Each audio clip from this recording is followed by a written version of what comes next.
I believe Mr. McCawfee is here. He is.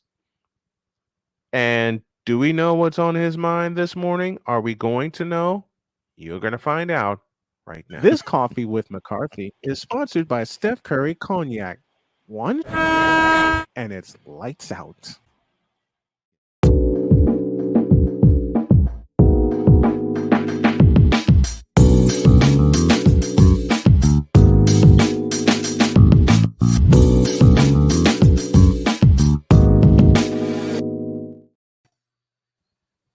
What the hell is that? Oh, hey, Snowman. Hi. Ryan McCawfee joining us now. Why? Just why not? Why'd you do that? Why not? You just why not? Okay. I see a lampshade rocking back and forth as the opening theme is playing for you. All right, what you got for us this morning, my friend? So I did a experimentation on over the weekend. Friday night, I did a little bit of the alternative play-by-play, or as I call it, APxP. I got that. It's hard. I caught that. Really? It's tough. What gave you that idea? Well, I think part of it is the fact that you're relying on a television feed as opposed to being at the stadium or the arena that you're at. You have to wait on the transitions and kind of fill time if you're just by yourself. You have to fill time between plays and give factoids and all that other stuff. So it's I mean, but you know what though? Practice makes perfect. And this was a great way for me to kind of get my feet wet for the alternative play-by-play. I mean, I JJ play-by-play by JJ. He does an amazing job. You do a splendid job as well. It's especially if it's your first time doing it in a while, because I did some play-by-play for an alternative football league down in Louisiana. Yeah. Which was 8-on-8 tackle football, outdoor football. I did that for a couple of times for Belly Up Sports. Haven't done it in a while, so it's tough. It's tough, but again, practice makes perfect, and that was just good practice. Yeah, I'll definitely go back and watch my stream again just to make sure to see if I made any mistakes or any, if there's anything I can just kind of things I need to learn for myself. And I'll take any and all advice. So what part of that was the toughest for you? What part of that was like the one thing that, the one problem you kept running into during your broadcast? I think it was the TV transitions, because I was relying on the CFL Plus stream, and I was relying on their transitions, because you know how TSN likes to do the transitions between every play, and sometimes when they come back late, they're showing the replay, and they're showing the next play in progress. Right. And that's a little tough because again, you're not at the stadium. You're relying on another feed. You're relying on TV. Television, as opposed to being there at the game. So also it's difficult it's difficult when you don't have a spotter of your own. Right. Because back when I was in college, when I was completing my degree, I had interned for a radio station in the summer of 2019. And I got to hang out with my buddy Closer. We call him Closer because his last name's Mariano. We call him Closer. Interestingly enough. So he was calling a game for 42, Mariano Rivera. Number 42. Q enter Sandman. Yes. Yes, indeed. So I got to sit in with him while he was calling a University of Albany game, and I was his spotter for the afternoon. And I made his job a lot easier that day. So it's tough now because again, like I said, you're not at the game. You don't have a spotter. You're relying on a TV feed, and it's difficult to make those transitions. So if you're watching JJ play by JJ, if you're watching out there, I would love to connect with you. Love to connect with you, Snowman. Get some helpful advice as to how to make my alternative play-by-play better, because I want to get better. I want to send some submissions and see if I can get a job. It just takes a lot of practice, man. That's the first thing. It just takes a lot of practice. It took a lot of practice for me on site to know the transitions, especially with football. And the transitions are fast. All Right. right, because I've worked with a couple of television companies back in Chicago, and I called a lot of high school and college sports. And the one thing you have to be aware of, if it's a big game, the breaks may be a little bit longer. Mm-hmm. And what I did with the WNBA, which I'll have Thursday night, and Major League Baseball, is I consulted the rule book. Mm-hmm. I downloaded the rule book and consulted the time in between quarters, so I can time that and make sure I have little tidbits of information that will take about 30 seconds. I'm still working on that with baseball, trying to get it down, because when I do college and high school baseball, between innings it's only a minute or a minute and five, and Mm-hmm. with Major League Baseball it's 2:15. And I want to Right. thank Shane Lake for getting that information to me. So what Cole, the mad scientist, did was he created breaks that lasted 90 seconds to 2 minutes, Yep. and those breaks allow me to breathe.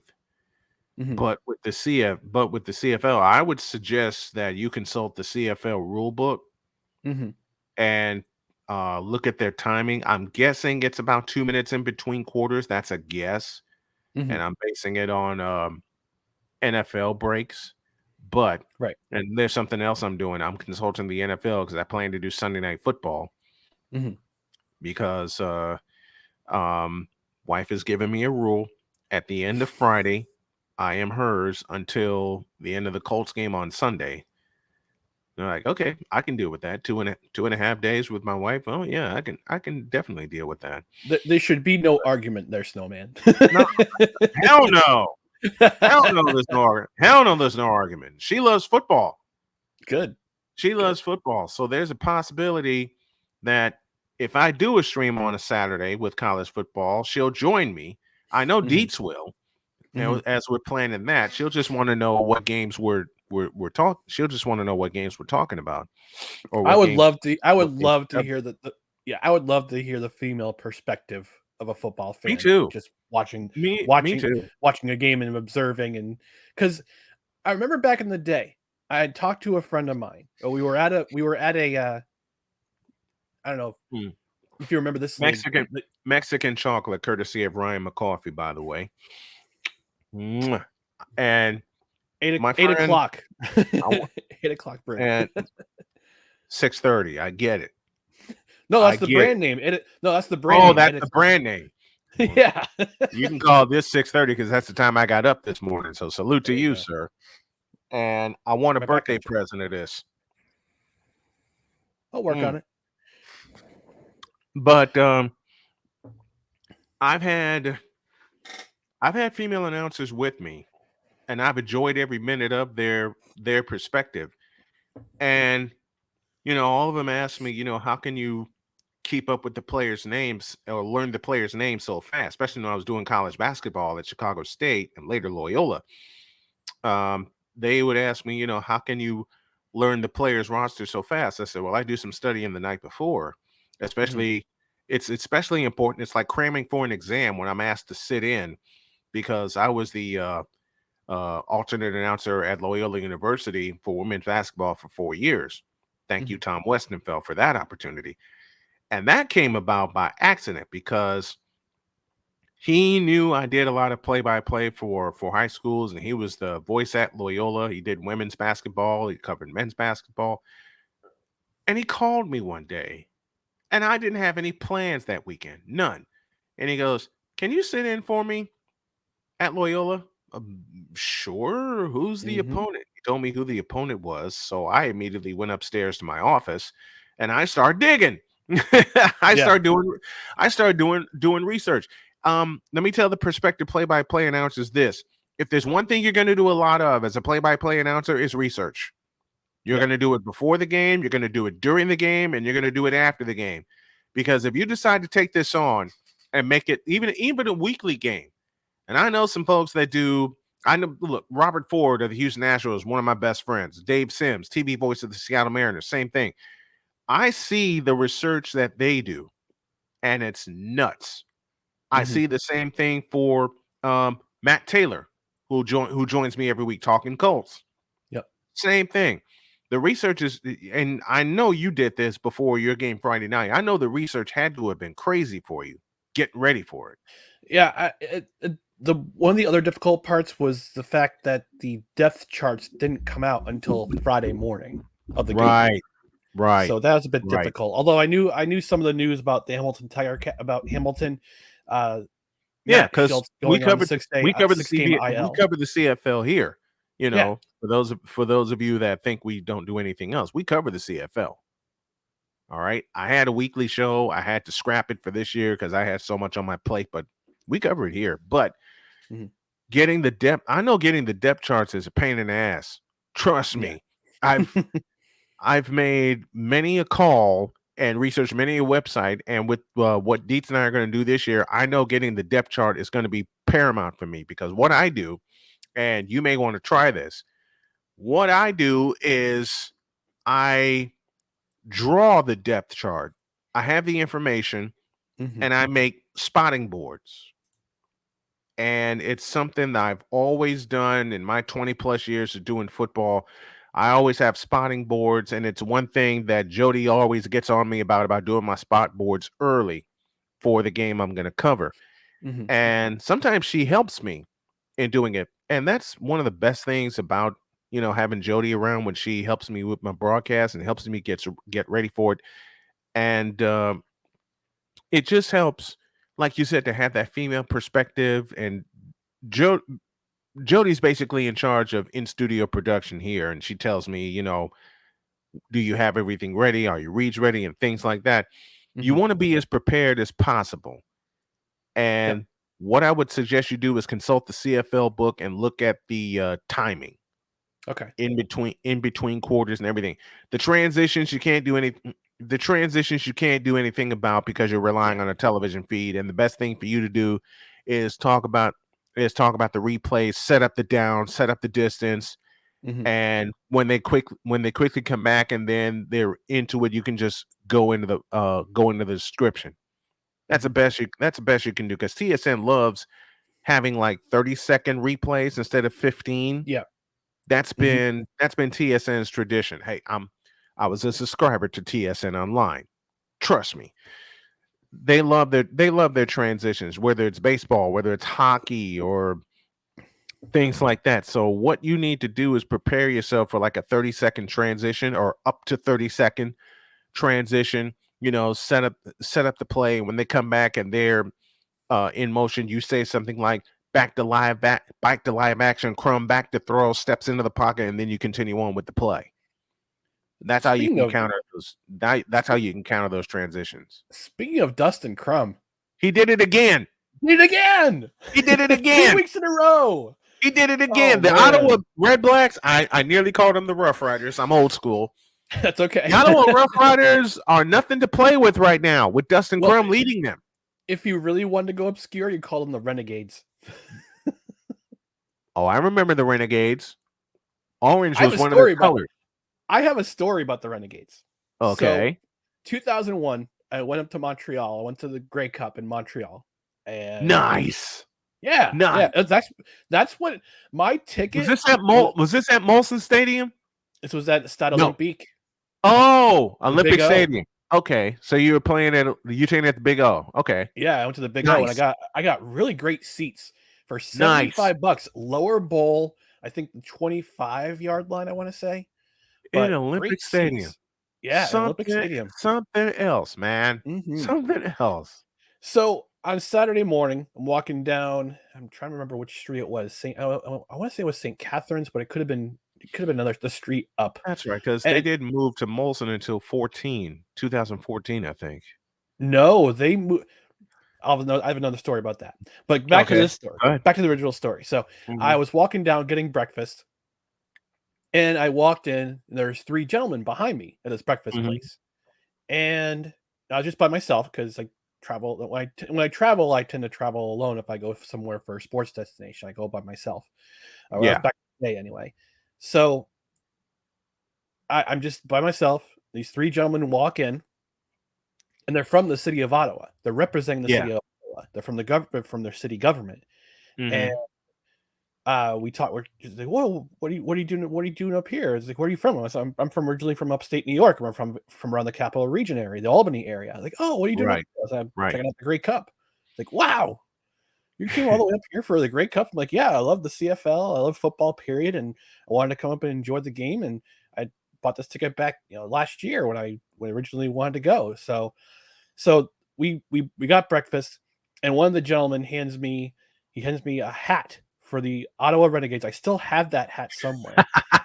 He hands me the hat.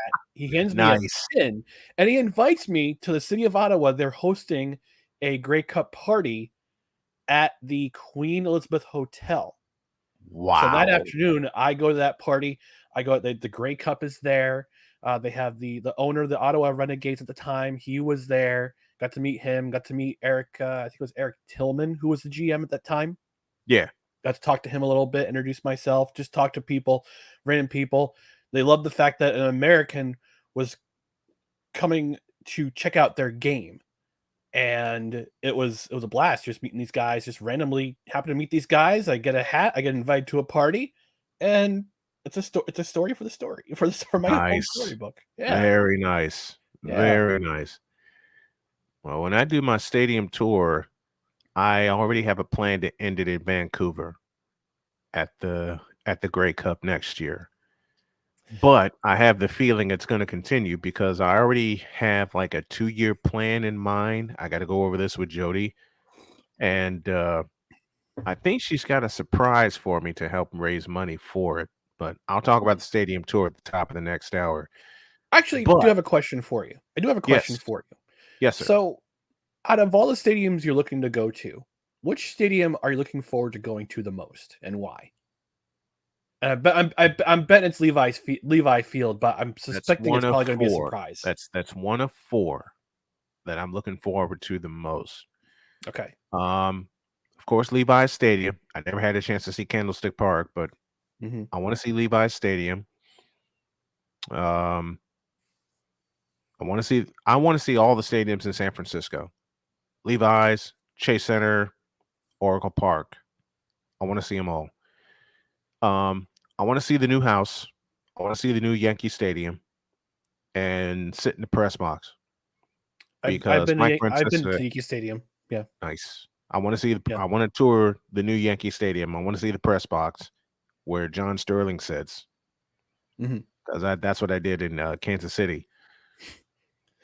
I have a story about John Sterling. So I went to Yankee game. I think it was in 2016 because I've been to both the old Yankee Stadium and the new Yankee Stadium. Yeah, The I've new been in Yankee the old Stadium's- house. I've been in the Yeah. old house. The new Haven't stadium is seen that pretty one. great because it's wide open. So if you're going to a concession stand, you can still watch the game. So it's wide open. It's great. Nice. But I remember at the end of one game, I see John Sterling walking by me, coming out. He's got his briefcase. He's got his coat. I don't know why he's wearing a coat when it's like 90 degrees, 90 degrees. and freaking humid. Because it's probably air conditioned in the booth. That's my guess. and That's also my he's professional. He's a professional broadcaster. So, Mm-hmm. but I remember him being just very short. I'd probably say he's no taller than 5'7". You think this man is just this great voice, this baritone who would be at least 6 feet tall. leaning towards bass voice. Yep. Yes. 5'7". It's like finding out who the voice of Optimus Prime was. Optimus Prime, I forgot his name. I remember his name from the original Transformer cartoon. Optimus Prime, the guy who voiced it. Great. Yes. It's a great voice. And you find out he's this really small dude with a mustache. In fact, I'm going to look that up right now. That's kind of reminded me of Peter Cullen. That's Peter kind of Cullen, that's remind his me of name. the guy who did the Juggernaut in the X-Men movie, and I watched the movie and I'm thinking, okay, he's like this great big guy. No, he's I think he's all of 5'9" and 224 pounds. Hmm. But So of he'd be course, you he'd be know what? more he'd be more Ram from Masters of the Right. Universe than But you than already Juggernaut. know. But you already know the line that made the movie. I'm the Juggernaut, bitch. Yep. That's a line that made the movie. So You don't have one to hear place, anything else but that. yeah. So the reason why I asked about the stadium tour is because next summer, when I go to North Carolina again for my vacation, myself and my party, the party I'm with, or Mhm, hoping to mhm. stop at Camden Yards for a game. And I already looked at the 2024 schedule. The Orioles are playing the Astros the weekend we're going to North Carolina. So we're going to Nice. stop at Camden Yards, go to a game. Going to hopefully meet up with my buddy Eric Arditi from Barstool Sports. He's been on my podcast a couple times. Great guest, awesome dude. Loves to talk Orioles. That's one I. That's a guest I'd love to have, and that's a stadium I'd love to see. I want to see Yeah, Camden Yards. my brother went to Camden Yards last year. I was very jealous. But he told me all about it yesterday. We were at a graduation party, and I said, "Hey, I'm thinking about going to Camden Yards." Like, he's like, "Oh, this is Mhm. Camden Yards is awesome." Like he told me all about it. So I'm looking forward to going myself Cool, next year. So cool. yeah, I'm excited. But yeah, I want to. I know I want to see Levi's.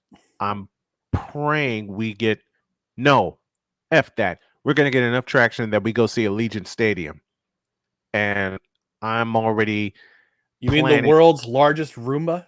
the world's largest Roomba to house Super Because Bowl that's what it looks 58. like. I want us on Radio Row. I want it so bad. I want it so badly, and that's one place I want to see because one of my favorite college teams was the UNLV Running Rebels. Mm-hmm. That's one The arena I want shark, to. I want to see Thomas Cherry and Matt. Turkanian, Cherry Yep, Turkanian, the Tark shark. the Shark. Tark the Tark the Shark. Shark. I I will want to. warn you. I will warn you about MetLife Stadium. Mhm. It's sterile as hell. It's cookie cutter. It's I don't not think I want great. to see MetLife Stadium. Well, I'm gonna see It's MetLife the Stadium, Snowman but Stadium tour, Snowman. I You gotta know, go to I visit the know, I stadium. got to see But I MetLife will Stadium. warn you. But I Is will the warn you old ahead house? of time. Is the old Giant Stadium still up? Nope. No, It's they a blew it up. parking garage is there. It stands where Doggone it! old Giant Stadium used You to know be. what Well, I they built did it get to right next see? door. You know what I did get to see through New Jersey? I did get to see Meadowlands Arena. Now called I the did get to Izod see Center. Meadowland Yeah, Arena, and I since we did have go there. Cool I McCain in I the went there. house, Yeah, I've been and there. since we have Cool McCain in the house, I can't wait to see Lincoln Financial Field on this tour. Oh, the I want to link, see the link. Citizens Bank Park and Wells Fargo Center, they're all in the Yep, same block. The nice, way that the city of Philadelphia built those stadiums was brilliant. All in brilliant. the same block. They share That's what all they the did same in. parking. That's what they The did in only Kansas time City. the only time it's a real bear is if Eagles and Phillies games run against each other. Run against each other. Yep, Because you got people like coming out last and year other with the people coming in. playoffs. Yep, Like exactly. last year with the playoffs. You Exactly. know, I did. That's what they did in Kansas City because I got my tour Yep. of Coffin Stadium, and Mhm. across from it is Arrowhead Stadium. Did you know Kauffman Stadium is in Missouri and Arrowhead Stadium's in Kansas? Yes, That's a yes, fun fact I love to share with it people. is. It is. It is, and most people don't. Most people don't think about it. Yeah, and I remember Most people when don't what think was it? about that. Arrowhead Stadium is technically in Kansas, Yeah. Kansas City, Yep. Kansas. Hmm. Oh man, running out of time, but I love Yeah. having you on, brother. It's always a great time. I Yeah. love you very much. When's your next one? When's your next call? Tonight, next call is probably going to be Sunday at 6:50 p.m. Eastern time. Calgary is visiting Montreal, and the next, Ooh, yeah, and Olsen Stadium. Calgary's coming up. I've been to Molson Stadium. It's small, but it's very it's loud. Mm-hmm. And as far as no credentials required goes, tonight 8 p.m. we're going to be reviewing Miracle. and we'll get into our all usual shenanigans on Monday night leading up to football season. So stop on See, by. Justin has got to be a guest here with me to talk Seahawks. I need to remind him of that. You I meant have to to remind him arrange. last week. You must Unfortunately, arrange didn't get a that chance for to. me because I'm going to tell him face to face that the Seahawks ain't got a chance in hell to win the West. He's not. He's probably very cognizant of that, but he's just very happy that they're still successful. I mean, surprisingly, I thought they were going to tank last year, but they were No. they were like, nope, we're not going to tank. We got, and I'm glad they didn't. And I'm glad they didn't. Yep. Denver Broncos, however, Sean Payton or not, they're going to tank. I'm sorry. Did I just let a prediction slip out? Maybe. We'll see. We'll see. Thank you, brother, so much. I love you. We'll do it again next Monday. Thank you. Absolutely.